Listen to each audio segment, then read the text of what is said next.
I never planned to tell this story. Not to anyone, not out loud. But something inside me, maybe guilt, maybe loneliness, has been screaming for release. So here I am, confessing to the internet, because I don't know where else to put this truth. What happened wasn't just a mistake.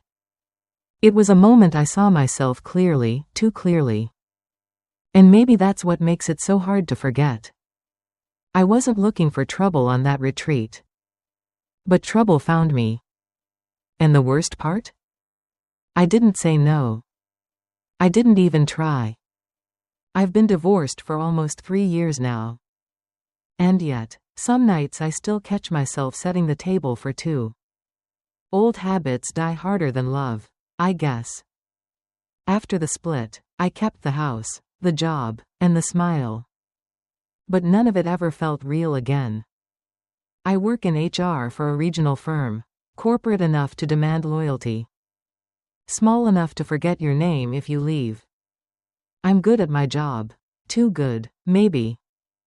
Because when you're excellent at organizing everyone else's messes, they stop noticing your own.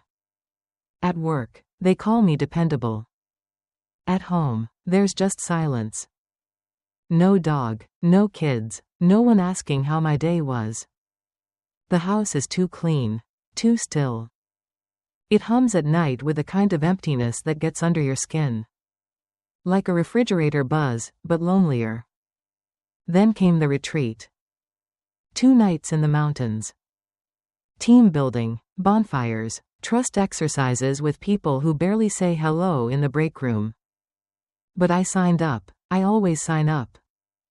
Because being busy is better than being alone. Or at least, that's what I tell myself. There was one unexpected detail. Noah. He wasn't supposed to be there. But apparently someone dropped out last minute. And they needed an extra assistant for logistics. He needed the money. And I needed a distraction I didn't know was coming. He's my ex-husband's son. We used to live together, before the divorce. Nothing inappropriate ever happened back then. Not even close. I saw him as a kid who barely looked up from his phone. But now he's 25, taller, quieter, different. When I saw him step off the van at the cabin, something shifted. It was subtle. But it was the start of everything. Noah wasn't supposed to be there. That's what I kept telling myself. I hadn't seen him in over a year, since the divorce. Back then, he was just a shadow in the hallway. Earbuds in, hood up, always heading out or locked in his room. We barely spoke. He was polite, distant, never disrespectful, just absent. But the Noah who stepped off that van wasn't the same boy. He was taller, broader in the shoulders, wearing a navy windbreaker and a half-grown beard. He smiled at someone behind me, and for a second, I forgot how to breathe. It was disorienting. Not just because he looked older, he felt older. There was a quiet confidence to him now. And when our eyes finally met, he held my gaze. Not long, just long enough to make me feel like I'd been seen. Later, when we were unpacking supplies, I asked him what made him sign up. He shrugged and said, needed the money, figured I'd be useful. Then he paused. I didn't know you'd be here. I laughed, a little too quickly, neither did I. That night, over a campfire, someone passed a bottle around. I didn't drink, he didn't either.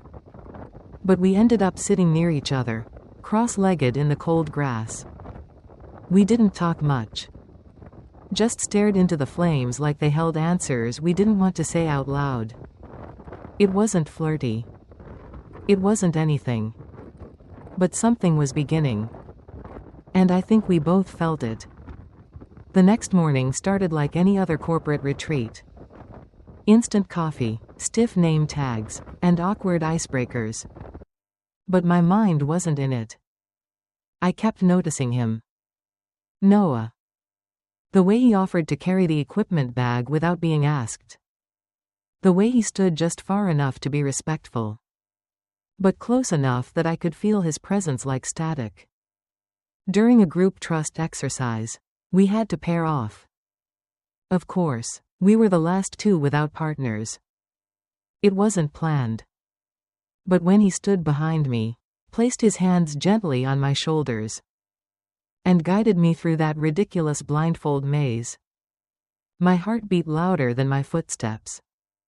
He didn't say anything suggestive. Didn't linger. But his hands were steady, warm. Like he knew what he was doing. Or maybe like he knew exactly what not to do. That night, back in the cabin, I couldn't sleep. The mattress was too firm. The room too quiet. My mind kept drifting. I replayed that moment at the fire. The weight of his glance. The way the orange light flickered across his jawline. Was I imagining it? Was I projecting? I told myself yes. I had to. Because the alternative felt dangerous. But then, the knock. It was nearly midnight. A soft tap at my door. I froze. "Hey," came his voice from the other side. "You awake?" I opened the door, just a crack. He was standing there in sweatpants, holding a folded blanket. Said the temp might drop tonight. Thought you could use this. I nodded, thanks. Our hands brushed as I took it. Just skin on skin, barely a second. But it sent a current through me so sharp, I forgot how to blink. He didn't say anything else, just turned and walked away. I stood there, holding the blanket like it meant something. And maybe it did. Because for the first time in years, someone had thought of me. The next day was colder. Gray skies stretched above the pines like a warning. I wore my thickest sweater, but nothing warmed me like his attention. It wasn't overt. It was in the small things. Noah sat across from me during lunch and asked how I liked the hike. Nobody else had asked me anything all day. I told him my legs were still sore from the incline. He smiled. "You always push through it. I remember that." That caught me off guard. I didn't know he remembered anything about me. Back when I was married to his dad. He barely looked up from his screen. But now? Now he noticed everything. After lunch, we had a break before the next session.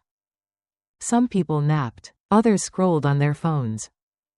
I found myself wandering to the back patio of the main lodge. Coffee in hand. The cold bit at my cheeks, but the quiet was worth it. And then he was there. He didn't say anything at first, just sat beside me, a respectable distance away. We watched the trees sway together in silence. Then he asked, "Do you miss it, being with my dad?" The question landed harder than I expected. I didn't lie. I miss what I thought we had. He nodded slowly. "He didn't really see you." My eyes burned. I blinked it away. "No, he didn't." He turned his face toward me, brows furrowed, not with judgment, but something softer. "I see you," he said. Just that, quiet, simple. But it cracked something open. We didn't touch.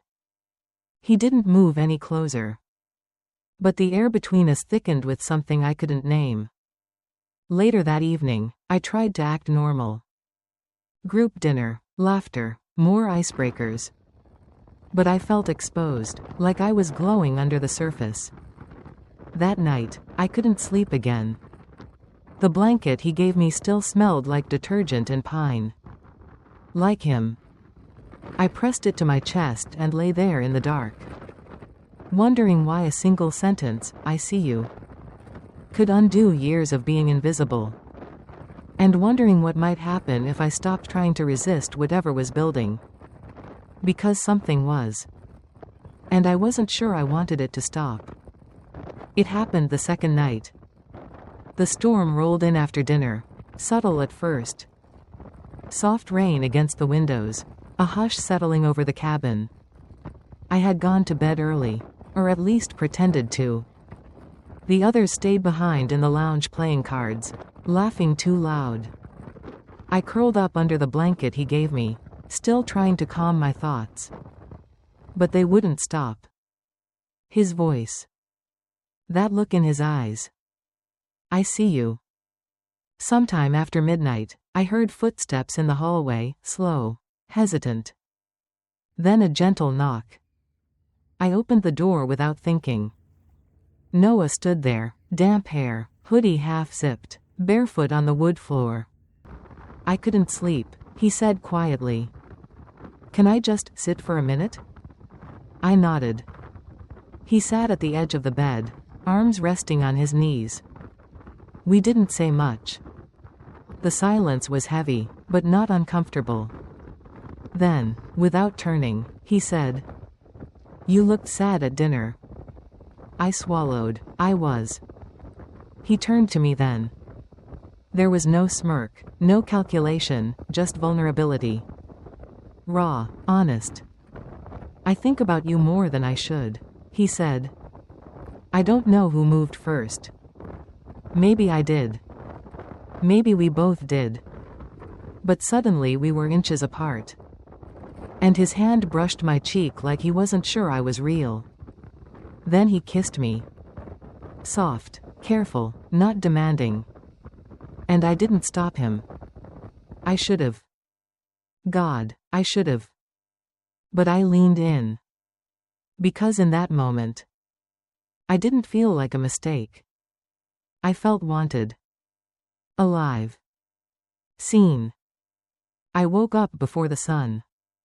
The room was still dark, but the space beside me was warm. Noah's arm rested across my stomach like we belonged there. And for a terrifying moment, I wished we did. Then guilt hit like cold air to bare skin. I slipped out from under him, careful, quiet. My clothes were scattered across the floor like pieces of a dream I shouldn't have had. In the bathroom, I tried not to look in the mirror. But my eyes found themselves anyway. Red, tired, still glowing with something I didn't have a name for. Something wrong. Something I wanted again. Back in the room, he stirred. "You okay?" he mumbled, voice thick with sleep. I nodded, too fast. Yeah, just couldn't sleep. He didn't press. He never did. He just looked at me like he knew. And that hurt more. I walked outside, wrapped in a sweater that didn't feel warm enough. Rain clung to the trees. Fog pressed against the glass of the world. I told myself it was a mistake. That it wouldn't happen again. But as I stood in the quiet morning, my fingers curled like they were searching for his skin. Even my body wouldn't lie for me anymore. Breakfast was awkward. Noah sat across from me, quietly eating scrambled eggs like nothing had happened. I smiled when someone cracked a joke, nodded when they asked about the agenda. But inside, I was unraveling. Every movement felt too loud. Every glance felt like a spotlight. I kept wondering. Could they tell? Did I look different? Did he? When his eyes met mine briefly across the table, I looked away too fast. Too guilty. Too obvious. We didn't speak that morning. Not about what happened. Not about anything. The day dragged on, team building games, breakout sessions, icebreaker questions. I laughed at the right times, took notes, made small talk. I was back to being Elena, the responsible manager. But inside, I was someone else entirely. Every time he passed by, I felt it. The invisible pull. Like my skin remembered him even if I pretended not to. That night, in my room, I sat by the window staring at the moonlit trees. Wondering what kind of woman I had become. A woman who kissed her ex-stepson. A woman who let him touch her. Who wanted him to do it again? I told myself it was just loneliness.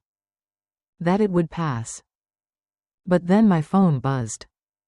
No words. Just a text from Noah. Are you okay? 3 words. That was all it took to undo me again. I stared at the screen, heart pounding. Thumb hovering over the keyboard. Wondering what the right answer even looked like. Because no, I wasn't okay. But I wanted to be. And I didn't know how. When the only person who made me feel seen was the one I wasn't allowed to want. I've never said this out loud. Not to a friend. Not to a journal. Not even to myself, not in a way that counted. But here it is. I slept with my ex-husband's son. And I didn't stop it. Not once. Not even when I should have. The first time, I told myself I was just lonely. The second time, I didn't bother lying. It wasn't just physical. It was emotional. Spiritual, almost. Like we both stepped into a room that had been waiting for us for years. I know how it sounds. And I know what you'd probably say. But when someone touches you like they see you. Not as a role, not as a label. But as a person. It undoes something inside. I hadn't cried the night it happened. But I cried the next day, when I saw his toothbrush still in my travel bag. Not because I missed him. But because I knew I would. He sent a text a few days later. I know I shouldn't say this, but I'd do it again. I never replied. But I didn't delete it either. Sometimes I read it when the silence in my house gets too loud. Not to feel better. Just to feel something. I haven't seen Noah since the retreat. We haven't spoken. No calls, no texts. Just silence. But some nights, I still dream about him. Not the physical parts, but the quiet ones. The way he looked at me like I mattered. Like I wasn't invisible. Alan, my ex, reached out last week. He wants to meet for coffee. Wants to talk about the past. I said maybe. But honestly, I'm not sure who I'd be sitting across from that table. The woman I was? The woman I became? Or someone in between? I don't know how to explain what happened without sounding broken. Or worse, like I wanted it. But the truth is, I did. And I don't know what that makes me. I've judged women like me before. Shaken my head at stories like this. Thought I was better. Smarter. But now I'm the one staring at the ceiling in the dark. Wondering where it all went wrong. Or if it ever went right to begin with. So I'll ask you. If it had been you. Standing in that doorway. With loneliness on one side. And warmth on the other. Would you have said no? It's been weeks now. The house is quiet again. No footsteps down the hall. No knocks at midnight. Just me and the echo of everything I didn't say. I haven't told anyone. Not because I'm afraid they'll judge me. But because I already judged myself. Every time I close my eyes, I feel his hand on my cheek. Not in lust. But in something softer. Something I wasn't supposed to want. I tell myself it was a moment. A mistake. But I still reach for it in the dark like a half-remembered song. So maybe I'm not asking for forgiveness. Maybe I'm just asking this. If you had been seen for the first time in years, by someone you weren't supposed to love, would you have walked away?